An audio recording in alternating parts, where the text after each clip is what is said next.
Hai Sobat Sehat, perkenalkan nama saya Cindy Sirituka, mahasiswi Fakultas Kesehatan Masyarakat, Program Studi Ilmu Kesehatan Masyarakat. Pada video kali ini saya akan membahas terkait dengan penyakit paru obstruktif kronis. Yang pertama, pengertian PPOK. Penyakit paru obstruktif kronis PPOK atau Chronic Obstructive Pulmonary Disease adalah penyakit yang dicirikan oleh keterbatasan aliran udara yang tidak dapat pulih sepenuhnya. Keterbatasan aliran udara biasanya bersifat progresif. Bersifat progresif artinya lama-kelamaan akan semakin parah dan dikaitkan dengan respon inflamasi paru yang abnormal terhadap partikel atau gas berbahaya yang menyebabkan penyempitan jalan napas, hipersekresi mukus, dan perubahan pada sistem pembuluh darah paru. Epidemiologi PPOK. PPOK dianggap sebagai penyakit yang berhubungan dengan interaksi genetik dengan lingkungan. Adapun faktor penyebabnya adalah merokok, polusi udara, dan pemajanan di tempat kerja, misalnya terhadap batu bara, kapas, dan padi-padian, merupakan faktor-faktor risiko penting yang menunjang pada terjadinya penyakit ini. Prosesnya dapat terjadi dalam rentang lebih dari 20 tahunan. Penyakit ini juga mengancam jiwa seseorang jika tidak segera ditangani. Angka kejadian PPOK di Indonesia cukup tinggi dengan mengambil beberapa sampel di daerah DKI Jakarta dengan persentase 2,7%, Jawa Barat 4,0%, Jawa Tengah 3,4%, Daerah Istimewa Yogyakarta 3,1%, Jawa Timur dan Bali sebesar 3,6%. Dilihat dari pengaruh polusi udara di dalam ruangan dan di luar ruangan sebagai faktor risiko terjadinya PPOK. Di Provinsi Nusa Tenggara Timur, khususnya di daerah terpencil, salah satu contoh polusi dalam ruangan adalah penggunaan bahan bakar seperti kayu bakar di dalam rumah yang kurang ventilasi. Berdasarkan hasil riset kesehatan dasar Rikesdas tahun 2010, secara nasional hanya ada 24,9% rumah sehat dan persentase yang terendah yaitu di Provinsi NTT sebesar 7,5%. Salah satu unsur rumah sehat adalah ventilasi rumah yang baik. Yang berikut klasifikasi PPOK. PPOK diklasifikasikan berdasarkan derajat global intitatif for chronic obstructive cooling disease. Yang pertama, derajat 0 beresiko. Gejala klinis memiliki satu atau lebih gejala batuk kronis, produksi sputum, dan dyspnea. Terdapat paparan faktor resiko. Spirometri normal. Yang kedua, derajat 1 PPOK ringan dengan gejala klinis, batuk kronik, dan produksi sputum. Ada tetapi tidak sering. Pada derajat ini, pasien sering tidak menyadari bahwa menderita PPOK.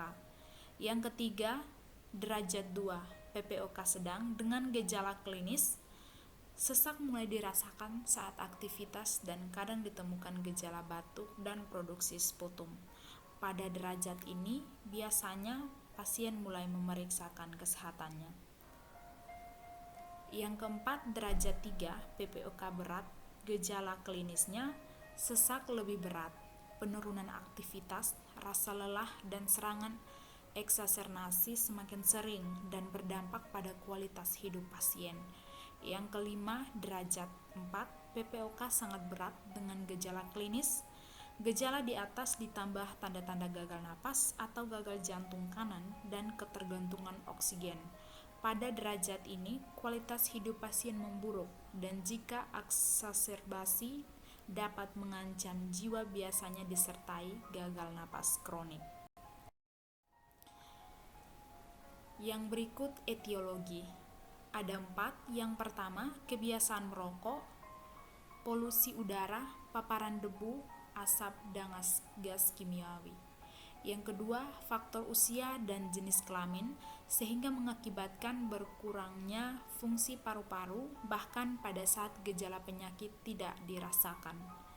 Yang ketiga, infeksi sistem pernapasan akut, seperti pneumonia, bronkitis, dan asma. Orang dengan kondisi ini berisiko mendapat PPOK. Yang keempat, kurangnya alfa antitripsin. Ini merupakan kekurangan suatu enzim yang normalnya melindungi paru-paru dari kerusakan peradangan. Orang yang kekurangan enzim ini dapat terkena emfisema pada usia yang relatif muda walaupun tidak merokok. Yang berikut manifestasi klinis. Perkembangan gejala-gejala yang merupakan ciri dari PPOK adalah malfungsi kronis pada sistem pernafasan yang manifestasi awalnya ditandai dengan batuk-batuk dan produksi dahaknya yang makin menjadi di saat pagi hari. Nafas pendek sedang yang berkembang menjadi nafas pendek akut. Batuk dan produksi dahak atau pada batuk yang dialami perokok memburuk menjadi batuk persisten yang disertai dengan produksi dahak yang semakin banyak. Biasa, pasien akan sering mengalami infeksi pernapasan dan kehilangan berat badan yang cukup drastis, sehingga pada akhirnya pasien tersebut tidak mampu secara maksimal melakukan pekerjaan atau aktivitas lainnya. Yang berikut patofisiologi dan patogenesis. Pada bronkitis kronik, terdapat pembesaran kelenjar mukosa bronkus, metaplasia sel goblet, inflamasi, hipertrofi otot polos pernapasan, serta distorsi akibat fibrosis. Emfisema ditandai oleh pelebaran rongga udara distal bronkiolus terminal, disertai kerusakan dinding alveoli. Secara anatomik, dibedakan 3 jenis emfisema.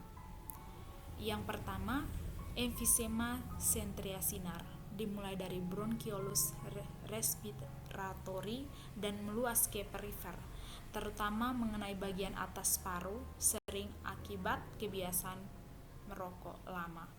Yang kedua, emfisema panasiar atau panlobular, melibatkan seluruh alveoli secara merata dan terbanyak pada paru bagian bawah. Yang ketiga, emfisema asinar distal atau paraseptal, lebih banyak mengenai saluran napas distal, ductus dan saccus alveolar. Proses terlokalisir di septa atau dekat pleura. Obstruksi saluran napas pada PPOK bersifat irreversibel dan terjadi karena perubahan struktural pada saluran napas kecil, yaitu inflamasi, fibrosis, metaplasi sel goblet, dan hipertrofi otot polos. Penyebab utama obstruksi jalan napas. Faktor resiko. Sejumlah faktor resiko yang dapat meningkatkan seseorang untuk mengidap PPOK meliputi: yang pertama, rokok. Pajanan asap rokok pada perokok aktif maupun pasif merupakan faktor utama penyebab PPOK serta sejumlah penyakit pernapasan lainnya. Yang kedua, pajanan polusi udara, misalnya asap kendaraan bermotor, debu jalanan, gas bungan industri, debu vulkanik gunung meletus, asap kebakaran hutan, asap kayu bakar, polusi di tempat kerja atau bahan kimia, debu atau zat iritasi dan gas beracun. Yang ketiga, usia. PPOK akan berkembang secara perlahan selama bertahun-tahun. Gejala penyakit pada umumnya muncul pada pengidap yang berusia 35 sampai 40 tahun. Yang keempat, faktor keturunan. Jika memiliki anggota keluarga yang mengidap PPOK, memiliki resiko lebih tinggi untuk terkena penyakit yang sama. Yang berikut, uji faal paru.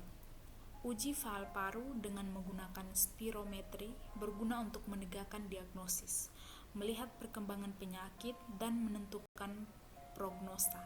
Pemeriksaan ini penting untuk memperlihatkan secara objektif adanya obstruksi saluran napas dalam berbagai tingkat. Spirometri harus digunakan untuk mengukur volume maksimal udara yang dikeluarkan setelah inspirasi maksimal atau disebut forced vital capacity. Uji fal paru juga dapat dilakukan dengan uji bronkodilator. Uji bronkodilator juga menggunakan spirometri.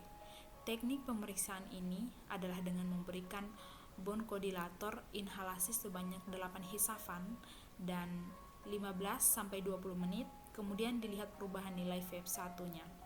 Bila perubahan nilai VF1-nya kurang dari 20%, maka ini menunjukkan pembatasan aliran udara yang tidak sepenuhnya reversibel.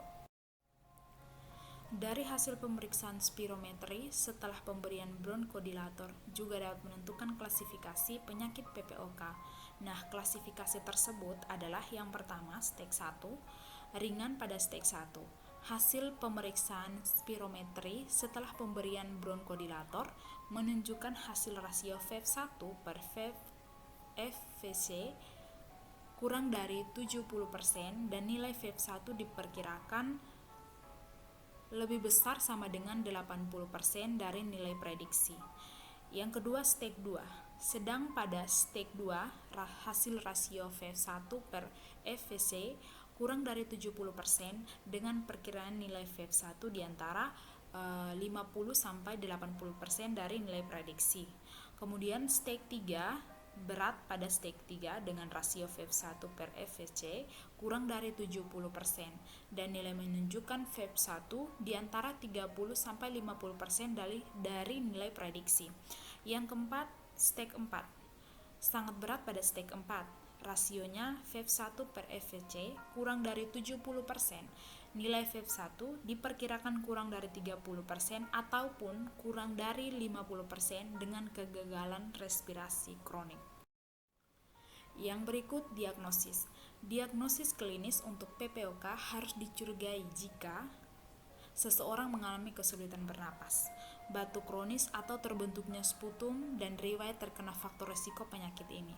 Spirometri dibutuhkan untuk diagnosis klinis PPOK. Adanya postbronkodilator VF1 per FVC kurang dari 0,70 mengindikasikan adanya keterbatasan aliran udara dan PPOK. Yang berikut tata laksana. Yang pertama, konseling dengan dokter secara signifikan meningkatkan angka berhenti merokok. Jika seorang perokok merasakan gejala-gejala atau tanda-tanda penyakit paru obstruktif kronis, mungkin bisa melakukan konseling dengan dokter, baik perokok pasif maupun aktif, untuk bisa menangani gejala tersebut sebelum gejala tersebut menunjukkan reaksi yang lebih parah, sehingga bisa ditangani lebih dini dengan konseling dengan dokter secara signifikan. Kemudian yang berikut mendorong kontrol tembakau secara komprehensif dari pemerintah dan membuat program dengan pesan anti merokok yang jelas, konsisten dan berulang.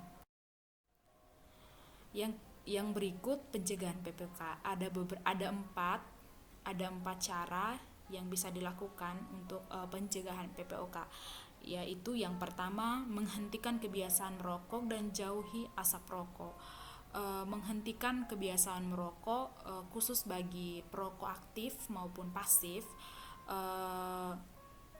Jika ingin menghindari dari penyakit tersebut, penyakit paru obstruktif kronis, bisa menghentikan kebiasaan merokok sehingga tidak menimbulkan gejala atau tidak terkena penyakit paru obstruktif kronis lebih parah ke depannya, sehingga bisa mengurangi resiko terjadinya penyakit paru obstruktif kronis. Kemudian yang berikut, menerapkan gaya hidup sehat, mengonsumsi makanan bergizi seimbang. Pada bagian ini disarankan untuk bisa melakukan aktivitas fisik seperti olahraga dan juga mengonsumsi makanan yang mengandung gizi yang bisa melengkapi kebutuhan gizi setiap hari. Kemudian yang berikut menghindari paparan debu, asap, polusi, dan polutan lain. Pada bagian ini kita disarankan untuk menggunakan masker atau penutup hidung dan mulut ketika kita berhadapan dengan paparan debu, asap, dan polusi, sehingga asap, polusi, dan paparan debu tidak mengganggu pernapasan dan tidak membuat kita merasa sulit untuk bernapas. Kemudian yang terakhir, yang keempat, menjalani vaksinasi flu dan vaksinasi pneumokokus. Demikian penjelasan saya terkait dengan penyakit paru obstruktif kronis. Terima kasih.